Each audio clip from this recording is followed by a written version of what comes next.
So this is Shopbox. Open natin Shopbox. So this is my own website, Ageless PH.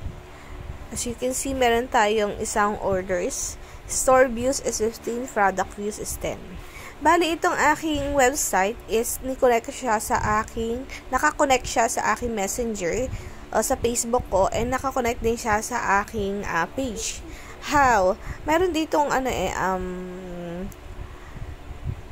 paraan para mai-connect mo siya sa inyong Facebook. So, sa susunod ko na yan i-tutorial. So, ayan, papakita ko muna sa yung itsura ng Shopbox.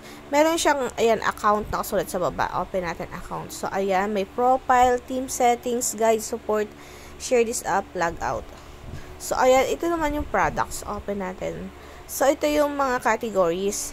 Mayroon siyang ito, products. So, ito yung products ko. Active is 9. Inactive is 3. So, ito yung active.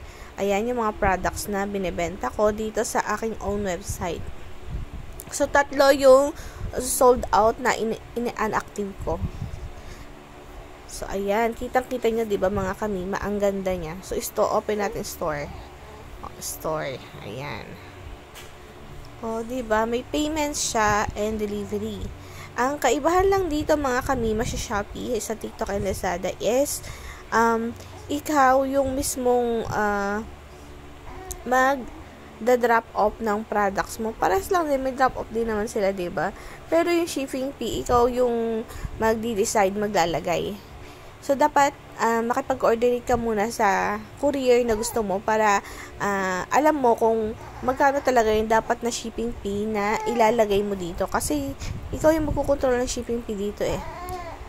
So, ayan. And, dapat hindi rin dapat yung customer mo is sure order kasi COD din ito, mga kamima nga pala, COD siya.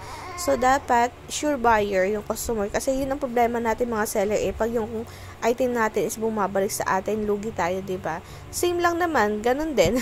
Pero, dapat talaga i-sure natin. So, ayan. Itong orders, open natin. So, ayan, may pa-order ako. Accept. Hindi ko pa siya ina-accept, mga kamima. So, ayan, may pa-order na tayo.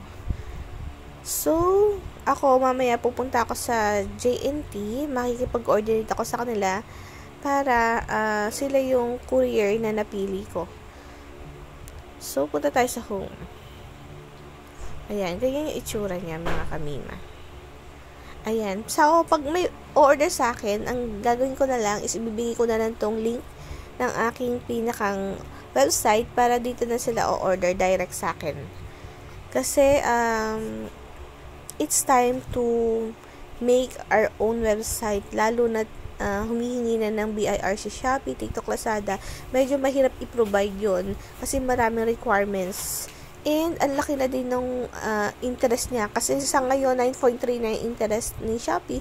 Pag nagkaroon na ng tax at BIR, madadagdagan pa ulit yung shipping rate nun. Kaya, ang mangyayari niyan, tataas din yung products natin sa Shopee.